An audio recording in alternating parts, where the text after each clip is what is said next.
ជ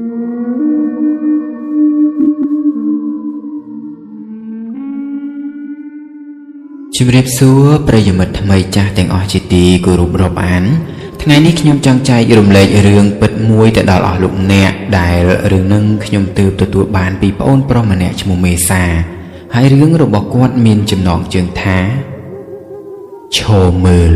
រាងកាយខ្លួនឯងជំរាបសួរអ្នកទាំងអស់គ្នាថ្ងៃនេះខ្ញុំចង់ចែករំលែករឿងពិតមួយដែលបានកើតឡើងតាំងតែពីខ្ញុំនៅក្មេងម្ល៉េះវាជាហេតុការណ៍ស្រដៀងគ្នាដែលលើកទី1ខ្ញុំជួបនៅឆ្នាំ2009និងម្ដងទៀតកើតឡើងនៅឆ្នាំ2011ជាក់ស្ដែងខ្ញុំជាអ្នកខេត្តកណ្ដាលហើយត្រឡប់ទៅកាលឆ្នាំ2019នោះកាលនោះខ្ញុំទើបតែមានអាយុ9ឆ្នាំហើយខ្ញុំជាក្មេងដែលចូលចិត្តសប្បាយចូលចិត្តលេងច្រើនកាលនោះមានល្ងាចមួយខ្ញុំបានជិះកង់ម្នាក់ឯងទៅបង្ហោះខ្លែងនៅឯវាលស្រែលុះប្រលប់បន្តិចខ្ញុំក៏វិលត្រឡប់មកផ្ទះវិញដោយសារពេលនឹងជិះកង់បណ្ដើរដៃមួយកាន់ខ្លែងបណ្ដើរដល់ពេលក្រឡាច់នឹងដុំថ្មខ្ញុំក៏ដួលមួយជំហរចៃដន្យក្បាលខ្ញុំនេះក៏បានផ្លោងទៅបុកជាមួយនឹងដុំថ្មធំមួយបណ្ដាលឲ្យសន្លប់បាត់ស្មារតីធ្លាក់ចូលទឹកអូរមិនដឹងថាអស់លោកអ្នកជឿឬអត់ទេគឺពេលនោះខ្ញុំស្រាប់តែឃើញខ្លួនឯងកំពុងតែឈរមើលខ្លួនឯងដែលកំពុងដេកត្រាំនៅក្នុងទឹកអូរអ្វីដែលរឹតតែចម្លែកគឺភ្លាមនោះស្រាប់តែលេចចេញរូបរាងតាចាស់ម្នាក់បានស្ទុះមកលើកខ្ញុំដាក់លើច្រាំងវិញពេលនោះខ្លួនខ្ញុំដែលកំពុងតែឈរមើលខ្លួនឯងហ្នឹងគ្រាន់តែថ្មិចភ្នែកបន្តិចដល់ពេលបើកភ្នែកឡើងមកវិញក៏ឃើញខ្លួនឯងកំពុងដេកនៅមាត់ច្រាំងផុតពីទឹកខ្ញុំពិតជាមិនយល់អំពីហេតុការណ៍មុននេះទេរកកន្លែងឆ្ងល់មិនឃើញរកកន្លែងជឿមិនបានចំណែកឯតាចាស់ដែលខ្ញុំឃើញមុននេះក៏មិនដឹងថាបាត់ទៅណាដែរតែពេលហ្នឹងខ្ញុំពិតជាឈឺក្បាលត្រង់កន្លែងដែលប៉ះទង្គិចនោះមែនទែន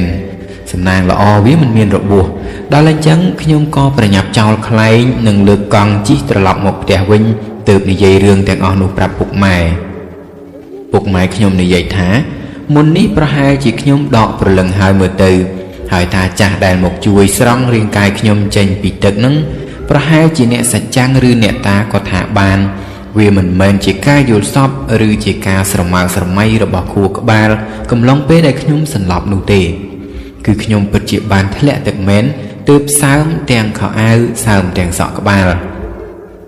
ចាប់តាំងពីពេលនោះមកខ្ញុំក៏ចាប់ផ្ដើមឃើញអមនុស្សតែមិនញឹកញាប់ទេហើយក៏ឃើញលក្ខណៈចៃដន្យមិនដូចជាការលងបន្លាចឡើយហើយការឃើញដ៏សែនចម្លែកដែលខ្ញុំចងចាំរហូតមកដល់សប្តាហ៍ថ្ងៃនេះគឺមានល្ងាចមួយនោះពេលដែលខ្ញុំទៅលេងបាល់នៅឯវាលស្រែជាមួយមិត្តភ័ក្តិមិនប្រយ័ត្នខ្ញុំក៏រត់បុកជើងជាមួយនឹងដុំដីរឹងបណ្ដាលឲ្យរបកក្រចកឈឺពើតផ្សាសម្បើមណាស់ដល់អញ្ចឹងខ្ញុំក៏ត្រឡប់មកផ្ទះវិញមុនគេឯងពេលនោះខ្ញុំស្រាប់តែបានជួបនឹងអ៊ំប្រុសម្នាក់ដែលមានផ្ទះនៅក្បែរគ្នា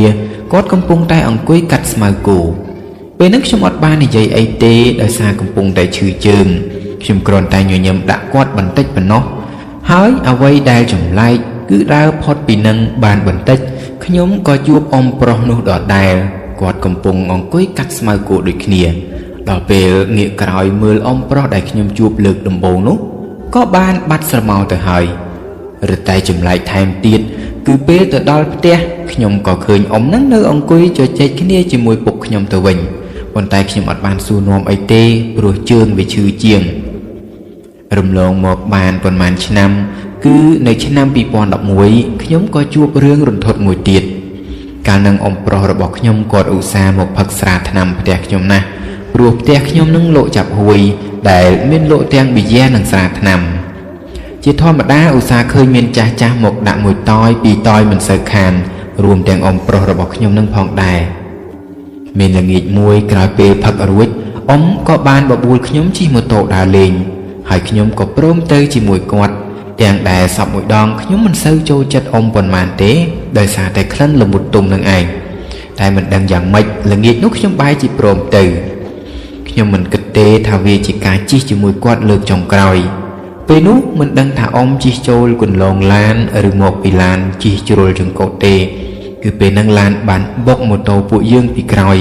ហើយអ្វីដែលខ្ញុំមើលទាន់គឺអ៊ំគាត់បានប្រឡែងដៃរបស់គាត់ទាំងពីរមកអោបខ្ញុំឡើងណែនបន្ទាប់មកទើបម៉ូតូដួលព្រោះខ្ញុំជិះពីមុខគាត់តែទោះបីជាត្រូវអ៊ំអោបក៏ដោយក៏ខ្ញុំនៅតែសន្លប់ដដែល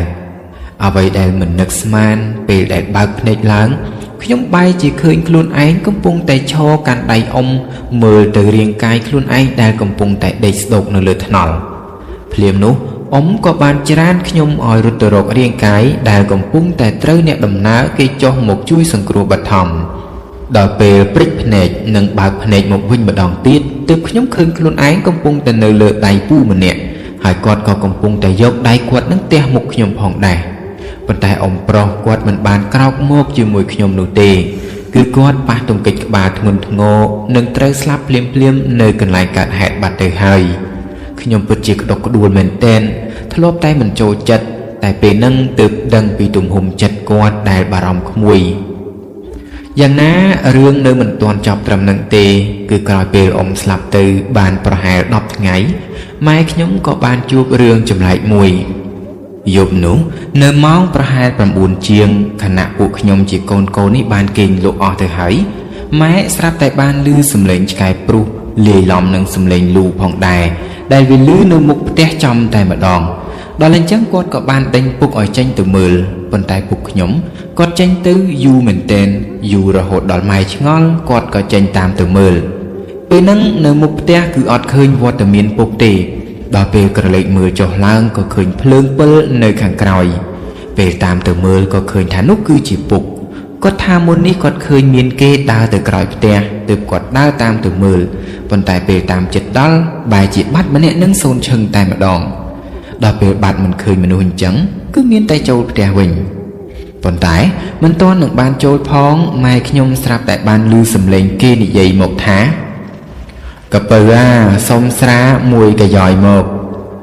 ម៉ែខ្ញុំដឹងប្រកាសណាស់ថានោះគឺជាអ៊ំប្រុសព្រោះមិនដែលមាននរណាហៅគាត់កពៅឡើយក្រៅពីអ៊ំប្រុសពេលហ្នឹងម៉ែគាត់មិនមានអារម្មណ៍ភ័យខ្លាចអ្វីនោះទេ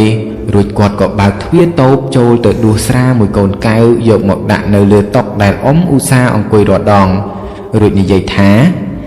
អត់មានធូបមិនដឹងថាហូបកើតឬអត់ទេបើមិនកើតចាំប្រាប់មកខ្ញុំដាក់ថ្មីឲ្យទៀត